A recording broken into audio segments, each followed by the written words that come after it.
Ivana Gómez, fui compañera de la facu de Tamara, de Vicky y de Maru, así que un poco ese es el link. Soy licenciada en bioquímica, me recibí en el 2020, justo antes de que empiece toda la cuestión de la pandemia.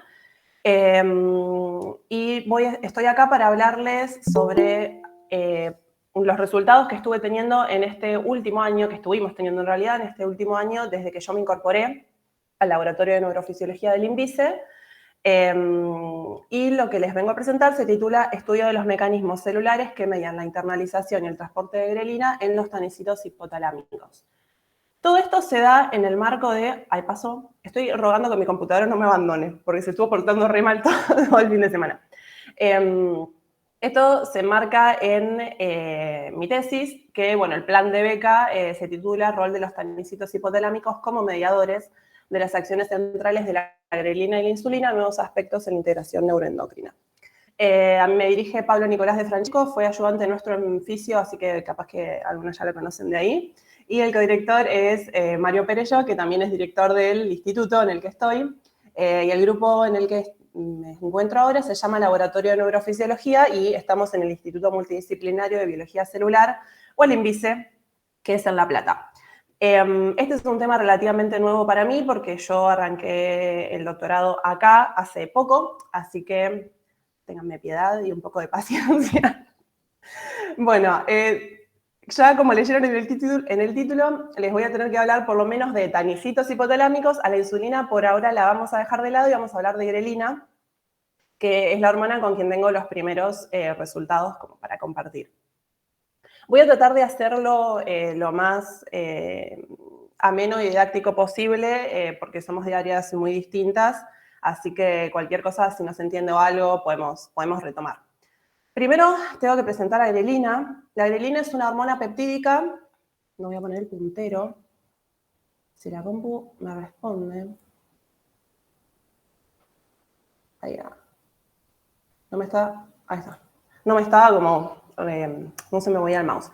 Bueno, la grelina es una hormona peptídica de 28 aminoácidos que tiene un grupo octanoilo unido en la posición de la serina 3. Esta octanoilación es una modificación posttraduccional bastante única, lo que hace que la grelina tenga una estructura bastante única también. ¿Dónde se produce? Bueno, principalmente a nivel gástrico, en el fundus del estómago, aunque también se puede producir en yeyuno, ileón y colon, pero a nivel gástrico es como la mayor producción. Y se secreta en situaciones de balance energético negativo, como por ejemplo ayuno, restricción calórica o algunas situaciones como puede ser una anorexia o caquexia. La grelina tiene un potente efecto orexigénico, es decir, aumenta el apetito.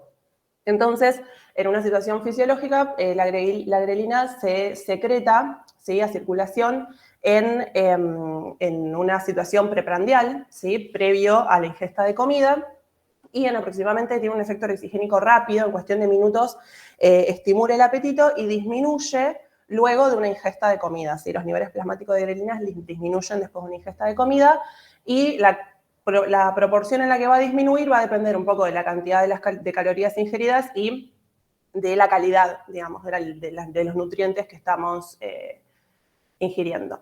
Si bien grelina se sintetiza en el estómago, tiene efectos sobre la alimentación a nivel de la pituitaria y el cerebro, ¿sí? Y se la puede encontrar involucrada en la secreción de GH o la hormona de crecimiento, en la regulación de la alimentación y, por ejemplo, en la homeostasis de la glucosa. En el laboratorio se estudian los mecanismos que controlan, los mecanismos neuronales que controlan el apetito, ¿sí? Así que nos vamos a enfocar en esta acción de grelina y justamente el eje un poco del laboratorio es grelina enfocada de distintos blancos, digamos, como de distintas aristas, la investigación por cada una de las personas que estamos ahí, pero siempre manteniendo los efectos sobre el apetito de la grelina. Entonces, ¿cómo ejerce sus efectos grelina? Bueno, a través de su receptor, que es GHCR, que viene de Growth Hormone Secretagogue Receptor, perdón my English, cuando estoy nerviosa encima es peor. Bueno, que es un receptor acoplado a proteínas G, que es capaz de unir grelina a través, o sea, tiene como dos bolsillitos y una serie de residuos hidrofóbicos que permiten unir grelina a partir de, digamos, en su extremo amino terminal, y en esa unión es importante el grupo octanoilo. Después vamos a ver por qué les estoy recalcando esto. Pero bueno, es un receptor que se expresa en la glándula pituitaria, se expresa en el cerebro en muchas áreas. Nosotros nos centramos en el hipotálamo, pero también se expresa, por ejemplo, en el hipocampo, la sustancia nigra, tiene otras áreas. Y en algunos órganos periféricos, de los cuales no voy a hablar, por lo menos por ahora. Así que voy a centrarme un poco en el hipotálamo,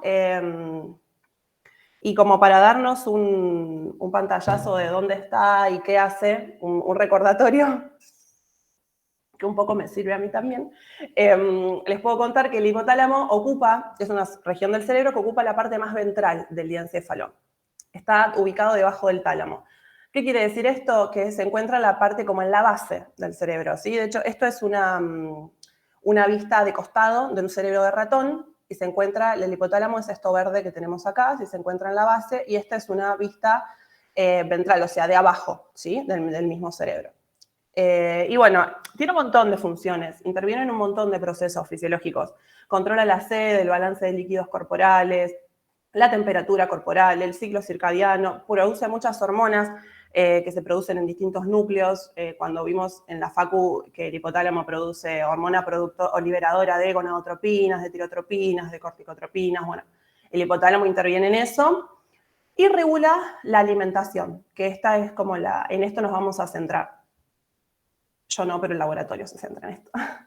Entonces, si yo hago un corte coronal, ¿sí? Es decir, en esta dirección, en la que estoy marcando en el puntero, nosotros, a la altura del hipotálamo, que a nosotros nos interesa para estudiar esto, vamos a obtener cortes de este estilo, ¿sí? Se los muestro como porque después voy a mostrar micrografías para que nos ubiquemos. Acá lo que hice fue tomar un corte de hipotálamo y en Corel, porque Nicolás me enseñó a usar Corel y me cambió la vida, más o menos, les marqué en rojo el hipotálamo, ¿sí? Que está formado por distintos núcleos, ¿sí? Como por ejemplo el núcleo R4, el ventromedial, dorsomedial, el lateral, ¿sí? Tiene varios núcleos.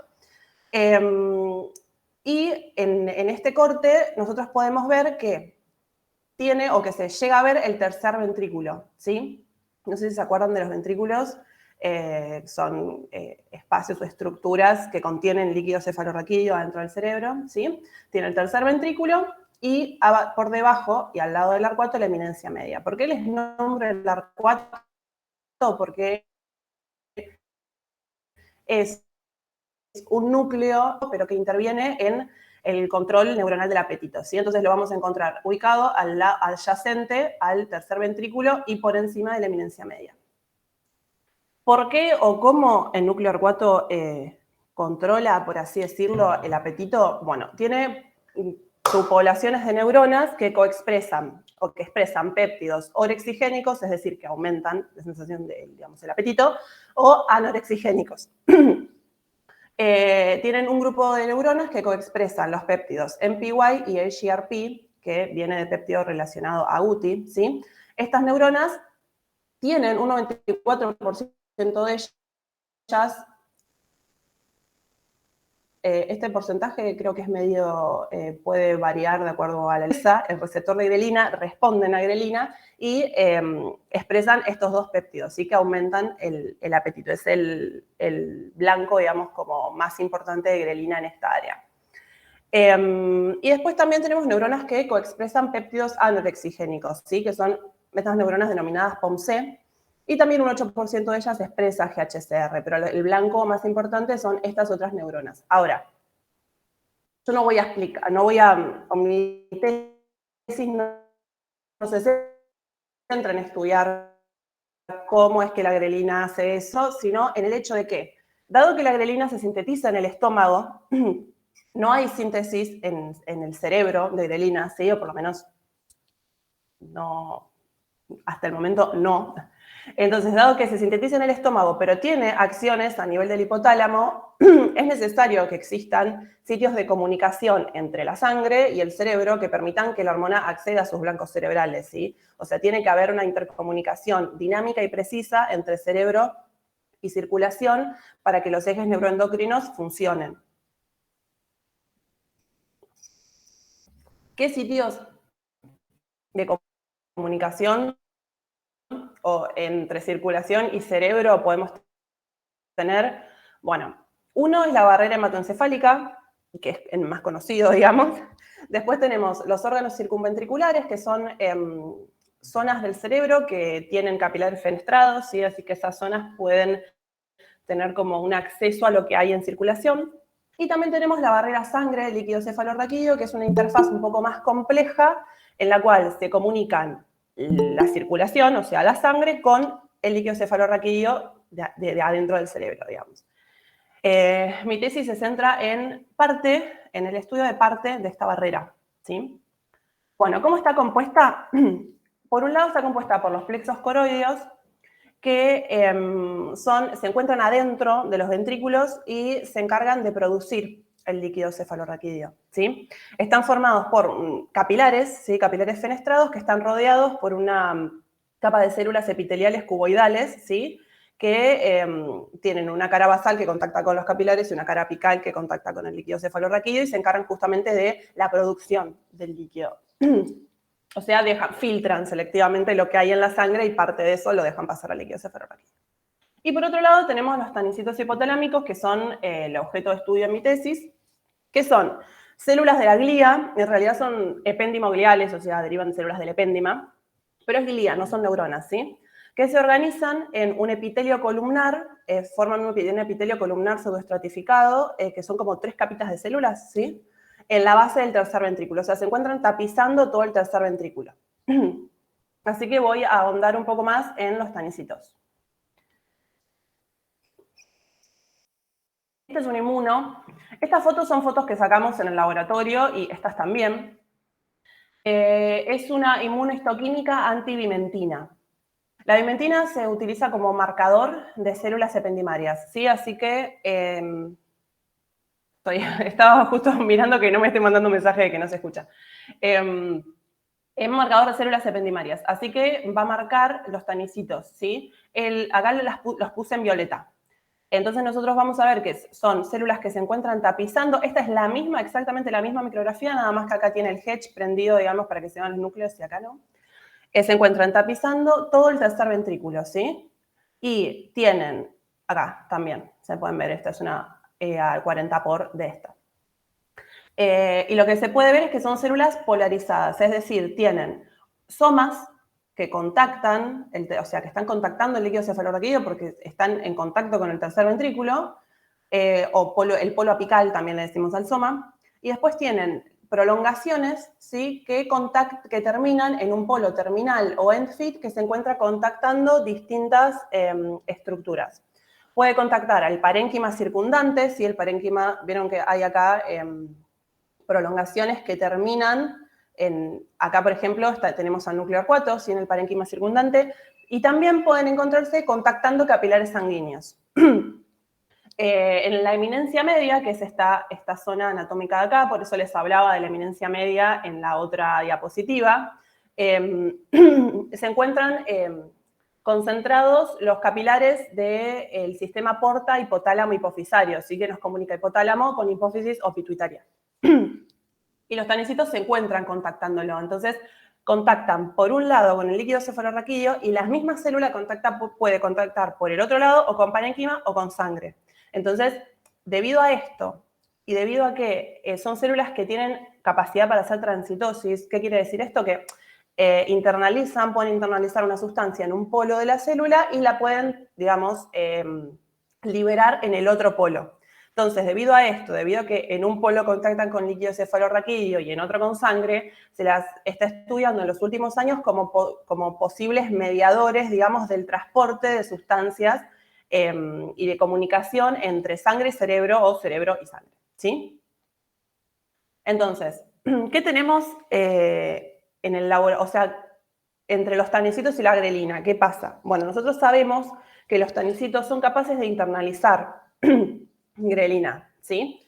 Si nosotros hacemos una inyección ICV en un ratón, una inyección ICV es una inyección intracerebroventricular, se hace mediante cirugía estereotáxica y se inyecta adentro del ventrículo una sustancia. Entonces, si nosotros inyectamos grelina fluorescente, después les voy a hablar más adelante de la grelina fluorescente, adentro del ventrículo, es decir, acá, y después se perfunda el animal, se corta el cerebro y se obtienen los cortes coronales, bien, vamos a tener micrografías de este estilo. La grelina, en este caso es grelina roja, ¿sí? Se inyectó en el ventrículo y se ve que los tanicitos, los somas de los tanicitos, prolongaciones, también, y en esta micrografía no, pero yo les voy a mostrar más adelante, el tanicito entero se pinta, es decir, internaliza grelina, ¿sí? En esto inyectamos y dejamos difundir 15 minutos. Esta fue una de las primeras que hice cuando recién entré, después les voy a mostrar cosas más lindas, pero quiero ser realista también. Así que nosotros vemos que son capaces de internalizar grelina, y acá les puse la inmunoantivimentina para que vean que, digamos, que son los tanicitos los que están internalizando esta grelina. Esto ya se estudió en el laboratorio antes de que yo llegue, Maya, que fue quien hizo todos estos experimentos. Bueno, nada, hizo estos experimentos y se publicaron 2 papers en el tema, de base 2 papers, porque después hay reviews y esas cosas, en las que ella vio, acá hicieron lo mismo que les mostré en el anterior, pero usaron grelina fluorescente verde, que también se internaliza, o sea, es simplemente un cambio de trazador. Entonces, cuando administraban ICV, es decir, intracerebroventricular, la grelina verde, veían que no solo los tanicitos, sino también las células de los plexos, que les mostré hoy, que eran las productoras del líquido cefalorraquídeo, se piñan, o sea, internalizan grelina. Acá tenemos las células de los plexos y acá tenemos los tanicitos, ¿sí? Acá hay diferentes áreas, ahora les voy a contar por qué, pero tenemos en verde se ve la grelina, ¿sí? Internalizada, acá vemos los somas. Esto es una inmunoantivimentina, ¿sí? Y acá tenemos el merge, o sea, los tanicitos internalizan grelina. Acá se muestra de 2 áreas, ¿por qué? Porque hay distintos tipos de tanicitos. Yo no voy a hablar de tanicitos en general porque como una única población, pero la realidad es que hay varias poblaciones de tanicitos que a priori se las puede dividir en alfa en esta zona y beta en esta zona. Que más allá de la ubicación anatómica que tienen, que es distinta, digamos, uno está en la parte más, en la base del ventrículo, la parte más ventral, y la otra es más, los alfas son más dorsales, pero más allá de eso, tienen como algunas diferencias en la forma en las que se unen entre sí, ¿sí? Por ejemplo, los alfa acá, los beta, digo, acá abajo presentan uniones estrechas entre sí, entonces forman una barrera, entonces son como más selectivos al pasaje de sustancias, por ejemplo, mientras que acá los alfas esas uniones entre sí no las tienen, entonces podrían ser como un poco más laxos para permitir difundir sustancias que estén en el líquido cefalorraquídeo hacia el parénquima. Pero bueno, eso es un detalle para explicarles por qué acá se marcan dos zonas distintas del mismo ventrículo. Entonces, a modo de resumen de la introducción, los tanicitos hipotalámicos son estas células de la glía que forman parte de la barrera sangre-líquido cefalorraquídeo y que tapizan todo el tercer ventrículo, ¿sí? Tienen polos apicales que contactan el líquido cefalorraquídeo y polos terminales que pueden establecer contacto con el parénquima o con capilares sanguíneos y son capaces de internalizar grelina. Entonces, debido a esto, los objetivos del trabajo de que nos intentábamos responder y que son con los resultados que yo ahora les vengo a mostrar son los siguientes. Primero, estudiar el mecanismo de internalización de grelina en los tanicitos, o sea, cómo la internalizan, cómo ingresa la grelina a los tanicitos. Y después, una vez que la grelina ingresa a los tanicitos, ¿qué hacen los tanicitos? ¿La transportan? Y si la transportan, ¿en qué dirección lo hacen? Bueno, antes de seguir me voy a tomar un mate porque me estoy atragantando, básicamente.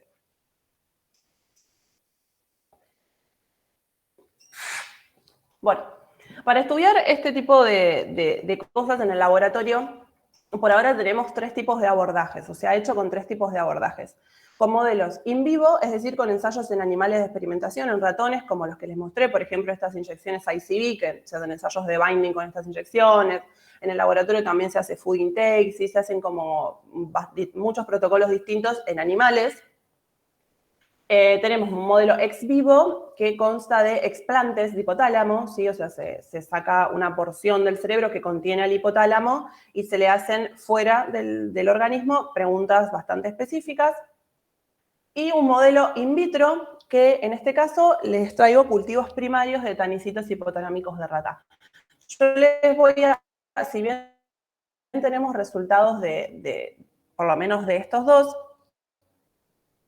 les voy a traer los resultados de los cultivos, ¿sí?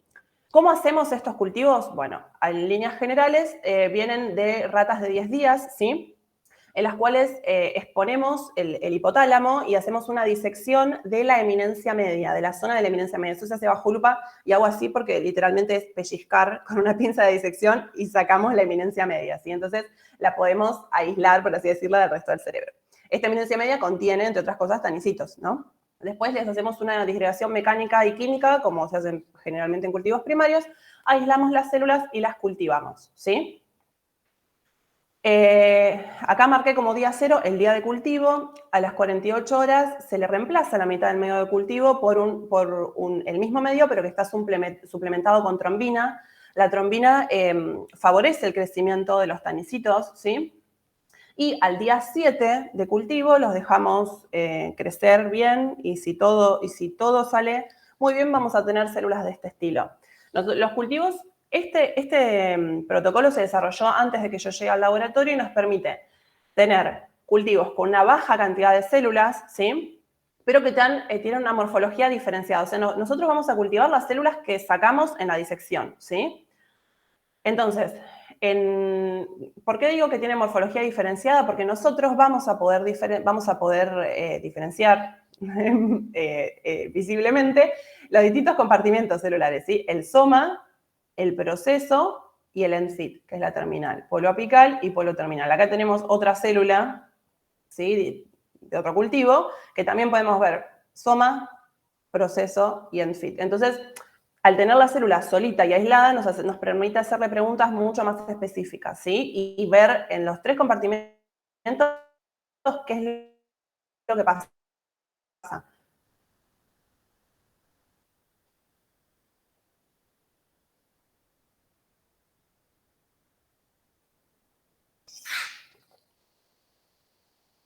Bueno, al día 7 de cultivo los experimentos sin grelin. ¿Por qué? Es una variante de la grelina que tiene en el extremo C-terminal, ¿sí? No en el N era el que se unía al receptor, ¿sí? En el extremo C-terminal la tenemos conjugada con un fluoróforo que se llama DAI647, que emite en el rojo lejano, en 647 nanómetros. Entonces la podemos usar a modo de trazador. Y el hecho de que la conjugación sea en el extremo C-terminal nos permite que se conserve el extremo N-terminal y el grupo octanoilo, entonces esta grelina tiene capacidad para unirse a su receptor y conserva su actividad biológica, ¿sí? Entonces la usamos a modo de trazador. La incubamos con los tanicitos y vemos dónde va a parar, básicamente.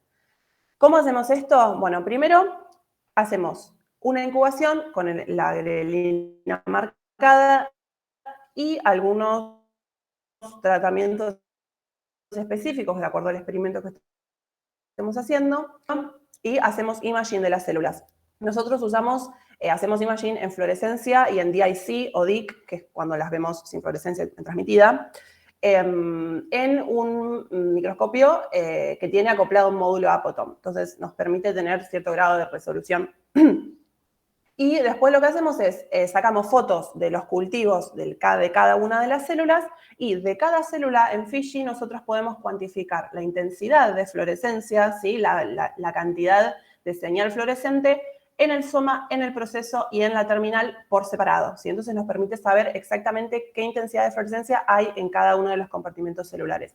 Nosotros lo que calculamos en realidad no es la intensidad cruda de fluorescencia, porque depende del área, sino que lo que van a ver graficado es la mean fluorescence, que es la intensidad de fluorescencia normalizada por el área del ROI, digamos, por el área de la zona en la que la estamos cuantificando. Entonces nos independizamos de que haya variaciones en los resultados solo porque hay un área más grande que la otra, ¿sí? Entonces, los resultados yo los dividí en el estudio de la internalización y el estudio del transporte. Lo primero que nos preguntamos fue, bueno, los tanicitos in vitro, ¿son capaces de internalizar grelina como lo hacen in vivo? Entonces, lo que hicimos fue incubar 5 minutos con 300 nanomolar de Farred-Grelin y después incubar 5 minutos en otros vidrios con Hanks, simplemente como vehículo. Entonces, lo que nosotros vemos es lo siguiente. Vemos que, ahí está, porque si no me voy a spoilear, que en los cultivos incubados con grelina, en los 3 compartimentos celulares, aumenta la señal fluorescente adentro de los tanicitos, tanto en soma, en procesos y en FIT. Sin embargo, en soma la intensidad de señal, ¿sí?, en los somas de los tanicitos es mucho mayor, fíjense la escala, que en los otros procesos, en los otros compartimentos. Entonces, podríamos decir que los tanicitos en cultivo son capaces de internalizar grelina primordialmente en su polo apical. Después, quisimos tratar de ahondar un poquito más en esta internalización. Entonces, lo que hicimos fue tratar de plantear ensayos, ensayos de competencia, o sea, incubamos primero los tanicitos con la misma concentración que antes, pero de grelina fría, es decir, sin marcar, y de desacilgrelina fría sin marcar. ¿Quién es la desacilgrelina? Bueno, es una variante, una forma de la grelina que anda dando vueltas en circulación, ¿sí?, que proviene de la desacilación de la grelina en el plasma. También las mismas células que producen grelina producen desacilgrelina, pero no nos vamos a centrar en eso, sino que nosotros tenemos grelina que se sintetiza octanoilada y sale al plasma.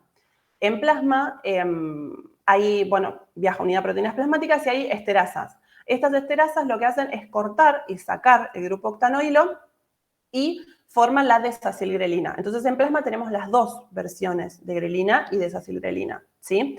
Esta desacilgrelina igual no es activa en GHSR, ¿sí? Se cree que tiene otro receptor aparte, pero por lo pronto no es activa sobre GHSR, pero también circula en plasma.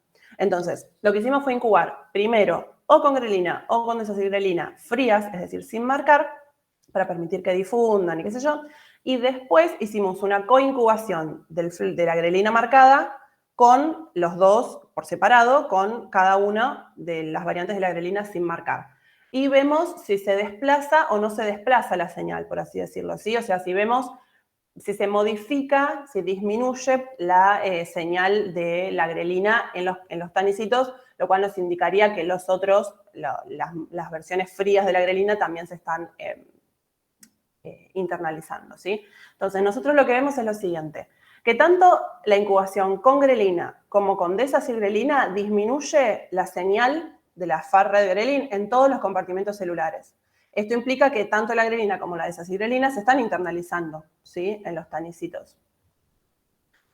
Y en base a esto, nosotros podríamos decir que la internalización de la grelina se da a través de, o sea, específicamente a través de un mecanismo que no dependería del grupo octanoilo, pero sí del extremo N-terminal del péptido. ¿Por qué? Porque nosotros tenemos, esta es la versión acilada de la grelina, nosotros la tenemos conjugada acá, ¿no? La Farred-Grelin está conjugada acá, y así que esta zona, digamos, no podría usarse o sea, no es específica de la grelina, o sea, sino que ahí tiene el fluoróforo. Entonces, en la zona que nos queda libre es en la zona del amino terminal. Y la única diferencia entre la grelina acilada y desacilada es que la desacilada no tiene el grupo octanoilo. Y así todo se internaliza también. Entonces, en base a esto es que nosotros podríamos decir que la internalización de la grelina depende del grupo. Hay algo en la zona del amino terminal que hace que se internalice y eso no depende del octanoilo. Tenemos en curso más experimentos que no llegué por un pelito a poner, como para seguir tratando de dilucidar si el rol de, digamos, si realmente el octanoilo no interviene en la internalización. Pero bueno, nada, me van a tener que invitar el año que viene, no sé, porque no llegué.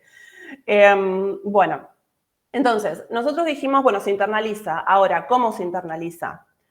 ¿Se endosita, por ejemplo?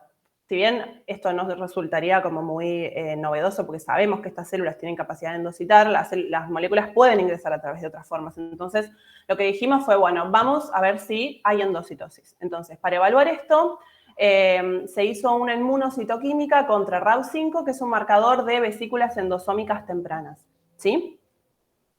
Entonces, lo que hicimos fue incubar primero durante 5 minutos con la grelina, dejar que se internalice y después fijar y hacerle una inmunocitoquímica para ver si esta internalización que veíamos está en vesículas endocíticas. Nosotros lo que tenemos es lo siguiente. En verde se ve RAB5 y en rojo se ve grelina, ¿no? Y vemos que RAB5 tiene una ubicación predominantemente apical, ¿sí? Se ve más somática, por así decirlo, que en el ENFIT de las células, y que en el soma podemos encontrar adentro de la célula señal roja que colocaliza o que se encuentra en el mismo lugar, pareciera que la señal verde, que son las vesículas de RAB5. Entonces, con esto podríamos decir que la grelina podría encontrarse en un compartimento vesicular endocítico. Ahora, si se endocita, ¿mediante qué mecanismo lo hace? En general, la endocitosis de moléculas exógenas se suele dar a través de dos mecanismos. La endocitosis mediada por caveolina, que es esta, y la endocitosis mediada por clatrina, que es esta otra. Nosotros de experimentos, de resultados preliminares hechos in vivo que hizo Maya, teníamos la pista ya de que la endocitosis podría ser mediada por clatrina, ¿sí? Entonces, para estudiar esto un poco más en detalle, lo que hicimos fue valernos de inhibidores de este tipo de endocitosis. Entonces, usamos dos inhibidores distintos. Uno es Pistop, que Pistop lo que hace es que no deja que se formen, o sea, inhibe o previene la formación de la vesícula de clatrina, ¿sí? O sea que no deja que la formación de la vesícula ocurra. Y por otro lado tenemos a Dingo, que Dingo es un inhibidor de la dinamina. La dinamina es una GTPasa que es necesaria para que se escinda la vesícula. Es como que hago así porque es como que cierra, como que estrangula la porción de la membrana plasmática que forma la vesícula y la escinde. Bueno, si nosotros inhibimos a la dinamina, no se puede escindir. La vesícula se forma, pero no se saca, digamos, de la membrana plasmática. Entonces, seguimos el mismo esquema de experimentos. Primero incubamos 2 minutos con 30 micromolar de Pistop o de Dingo, ¿sí? Para permitir que difundan, y después coincubamos durante 5 minutos la grelina roja con estos inhibidores. Y vemos que los dos inhibidores, tanto Pistop como Dingo, inhiben, o sea, valga la redundancia, ¿no? Nos disminuyen significativamente la señal fluorescente para grelina en los 3 compartimentos celulares, ¿sí? Entonces, uno puede decir que la inhibición de la endocitosis mediada por clatrina disminuye la internalización en todos los compartimentos, soma, proceso y ENFIT. Entonces podríamos decir, bueno, esto podría ser a través de una endocitosis mediada por clatrina. Vamos a hacer un inmuno. Hicimos una inmunocitoquímica contra clatrina, en verde la tenemos y en rojo la grelina, y lo que vemos es que en el soma, o sea que señal, digamos, marca para clatrina tenemos a lo largo de todo el tanicito, pero que en el soma la señal de la grelina se encuentra colocalizando con vesículas de clatrina, ¿sí? Entonces esto nos permite decir, bueno, la internalización de grelina se da a través de endocitosis mediada por clatrina, porque además de todo esto tenemos resultados de ensayos in vivo. Es como que todo va para el mismo lugar. Entonces, con todo eso fueron los estudios que hicimos para tratar de caracterizar mejor la internalización de la grelina, ¿sí? O sea que podría darse en el polo apical a través de un mecanismo de endocitosis mediada por clatrina que depende de alguna forma del extremo N-terminal del péptido, pero no del grupo octanoilo, que sí era importante para la unión a su receptor, ¿sí? En las células que expresan el receptor. Y ahora voy a hablar un poco del estudio del transporte de grelina en los tanicitos, porque nosotros decimos, bueno, la internalizan. ¿Qué hacen después? ¿La transportan? Entonces, para intentar empezar a dilucidar esa pregunta, lo que hicimos fueron ensayos de incubación con grelina. 5 minutos, que era lo que veníamos haciendo, o 30 minutos. Si nosotros dejamos más tiempo la grelina, ¿qué pasa?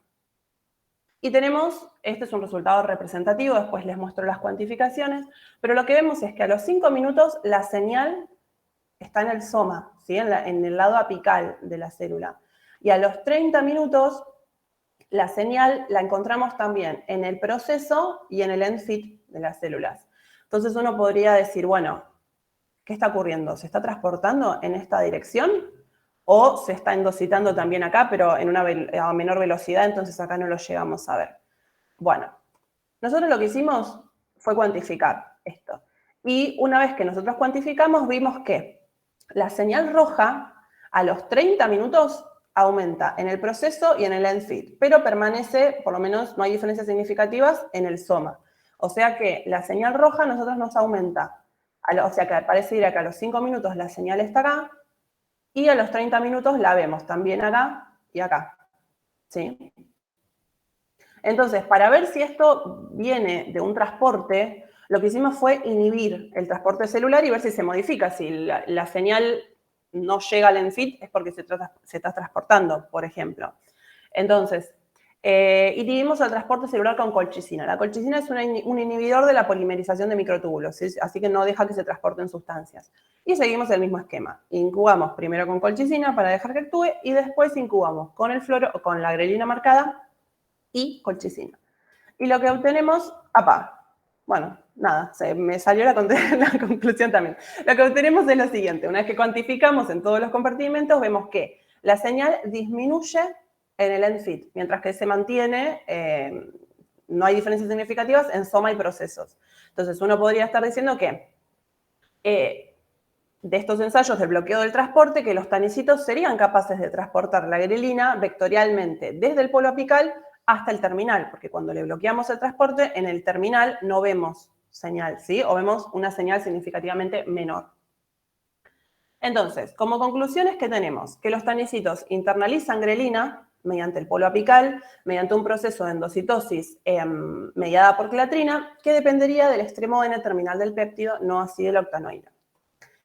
Y también que la grelina, una vez internalizada, sería transportada vectorialmente hacia el polo terminal.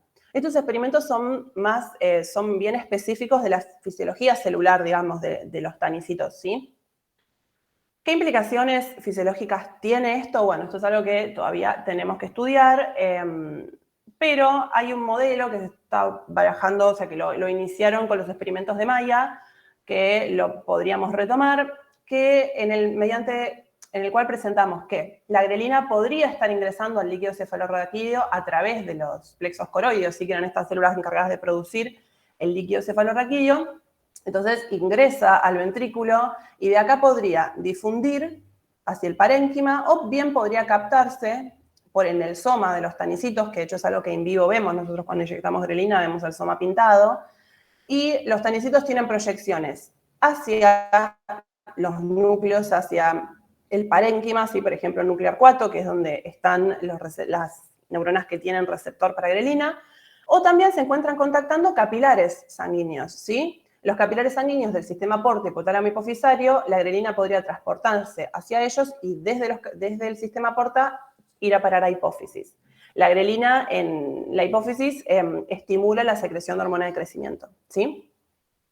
Pero bueno, este es un modelo, todavía no tenemos el modelo confirmado, pero los resultados que les presenté son relevantes en términos de conocer cómo es transportada la grelina hacia el cerebro, y eso es importante después porque forma parte central del eje, digamos, y conocer la forma en la que las hormonas se comunican con el cerebro es importante para después pensar en adelante posibles blancos terapéuticos, por ejemplo, para determinadas patologías. Y algo que tenemos medio en proyección, bueno, además de ver qué es lo que pasa una vez que se transportan, estamos poniendo a punto con Nico un protocolo de microscopía de células vivas, ¿sí? De live cell imaging en tanicitos.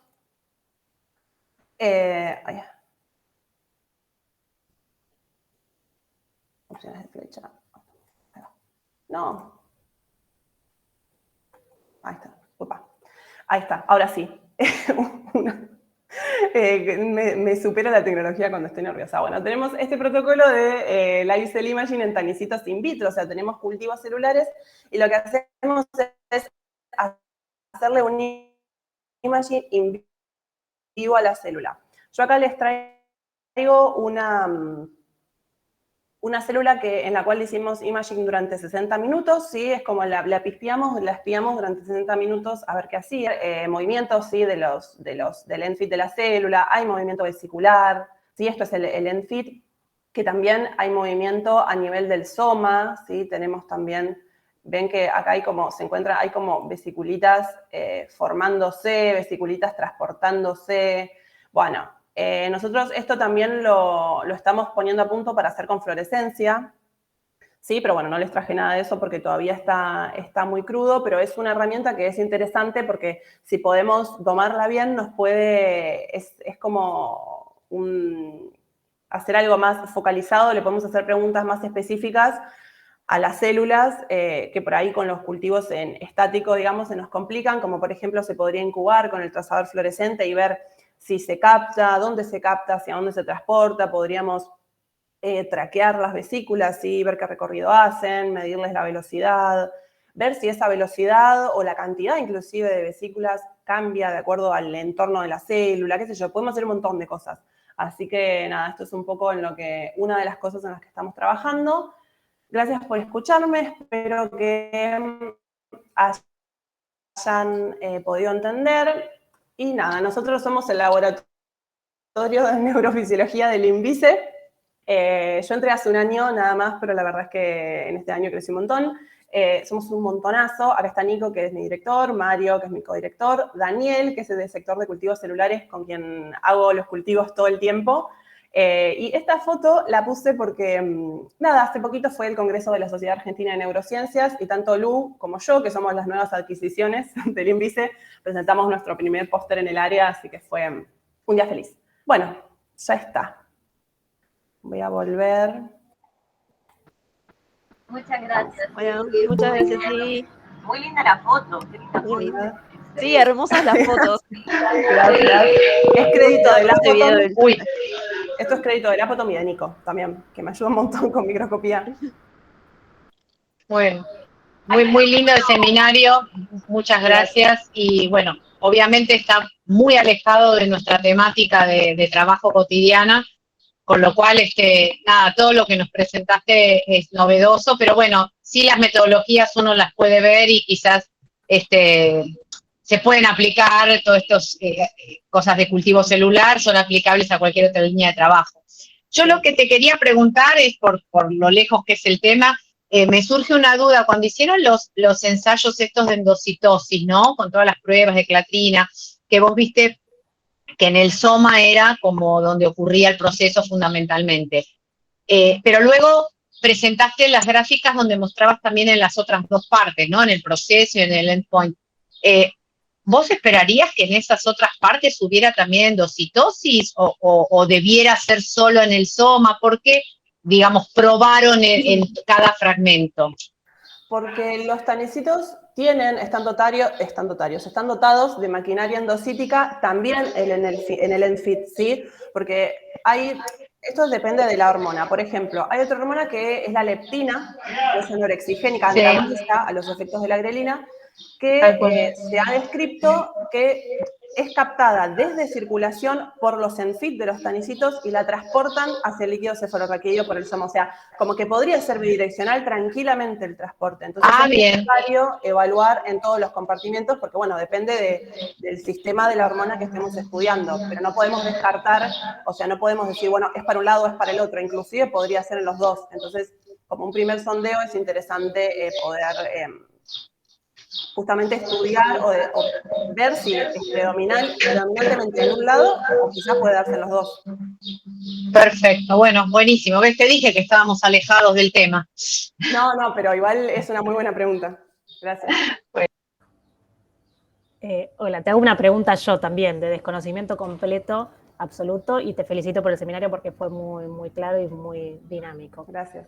En esos ensayos en donde vos planteás el seguimiento, digamos, de medirlo en distintas partes y comparás, son grupos diferentes, digamos, wells diferentes, en donde algunos no es en la misma célula en donde mirás en un tiempo y mirás en otros tiempos. Me acabas de spoilear el próximo experimento. No, sí, o sea, este experimento son wells distintos, ¿sí? Incubamos, o sea, la célula está con el estímulo constante de la grelina durante 5 minutos y otro well durante 30 minutos. Algo que hicimos también, que tampoco llegué a analizar, porque esta época del año es como una época de locos entre congresos y cosas, entonces se me complica un poquito, pero otros experimentos que hicimos son de pulso y lavado. Es decir, le damos un pulso de 5 minutos con grelina, Después le sacamos la grelina del medio a las mismas células, ¿no? Y las fijamos a los 25 minutos después. Entonces, vemos qué pasa, digamos, si hay señal todavía adentro de las esas células, qué hicieron con la grelina que captaron. Lo que les puedo sí spoilear es que a los 30 minutos la señal que se veía a los 5 ya no se ve. O sea que algo hicieron los tanicitos con esa grelina. O la transportaron y la exocitaron. No podemos hablar de qué está pasando, pero sabemos que la señal ya no está. Ahora, lo que hicimos después fue hacer un lavado más corto, a los 15 minutos, para ver si encontramos la señal en el FIT. No tengo los resultados analizados todavía de eso, pero es algo que está en curso. Bueno, muchas gracias. A vos. Ivy, yo te hago una consulta. ¿Me escuchás? Sí, te escucho, te escucho. Por ahí lo dijiste y yo no lo escuché. ¿Las concentraciones de grelina que usan son similares a las fisiológicas o están usando una concentración mucho mayor para verla? Es una concentración mayor para poder verla. Por lo general, en los cultivos celulares siempre se usan concentraciones mayores porque, nada, están como dispersas en otro ambiente, pero sí son relativamente mayores. Bueno. No sé si alguien tiene alguna pregunta más o algún comentario de algo. A mí me encantó el seminario. Bueno, gracias. Y esa última de la célula viva está buenísima. Sí, yo estoy entusiasmada. Lo tengo medio parado, lo tenemos medio parado eso porque estamos con otras cosas, pero tengo ganas de retomar. Es re lindo. Te felicito. Gracias. Bueno, si nadie más tiene ninguna pregunta ni nada, ya estaríamos. Bueno, muchas gracias.